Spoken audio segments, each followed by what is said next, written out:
Now let's talk a little bit more about polling and specifically dive into bias and how we can minimize it.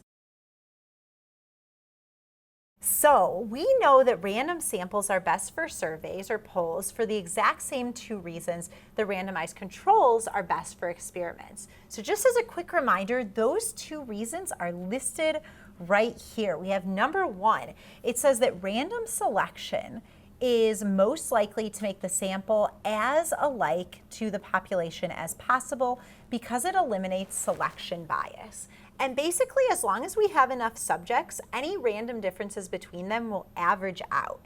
And this is not only just on characteristics that the researcher has identified might be relevant to the poll, but on all characteristics, even the hidden ones that the researchers or the people might not even realize are important. So that's reason number one. Reason number two is super important as well. So random samples can be translated into probability models or random variables, so we can actually use statistics to measure the accuracy of our estimates. So basically what this means is we can use all of our formulas. So all of our formulas for expected value, standard error, and a couple ones that we're going to talk about later in this series rely on that assumption that we're taking a random sample. So both of those reasons show why random sampling is so nice. And once we have a random sample, we can say that that's a pretty good estimate of what we would have gotten if we surveyed the whole population. So random sampling we know eliminates selection bias, but there are still other possible sources of bias. And there's two main ones that I'm going to talk about today. The first one is non-response bias. So this is the idea that not everyone who's chosen to participate in a survey actually responds. And the people who respond might be systematically different than those who don't. So Wade, have you ever seen this happen in any surveys that you know of? I feel like I haven't directly seen this happen, but I feel like it happens all the time because my mama, she will always answer all those phone surveys. And the moment I get one, hang up immediately. This is a great example. An example of this is phone surveys.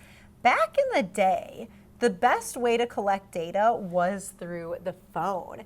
And so they actually saw, when they researched this, they saw that older people, grandparents or retired people were way more likely to answer these phone calls and do the surveys than the young people. And so if possible, you want to make your surveys as easy to respond as it can possibly be. So a lot of times these are done online. Sometimes you can even do them on your phone on the internet, and making it more accessible makes it so that more people are likely to respond. Sometimes you can't avoid this. Sometimes people just don't respond. And a lot of times you can weight different responses differently to kind of account for this non-response bias. The other type of bias I want to mention is response bias. So this is response bias that says the way a question is phrased, who asked it, or what images are associated with it can influence responses. So I've definitely seen this before. Sometimes in my classes, I'll test this out on students where I'll give them a survey question, and half of them will randomly get one image associated with it, and half of them will randomly get another, and we see a statistically significant difference. This can be also the way a question is phrased, especially a lot of political questions, depending on how they're phrased, can influence the responses. So you just want to make sure that everyone who's in your survey gets as much of the same experience as possible, I guess unless you're trying to test if there's a difference.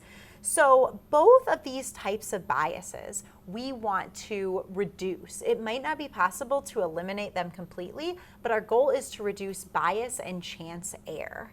So it says here that with sampling, the goal is for our sample statistics to be as close to the population parameters as possible.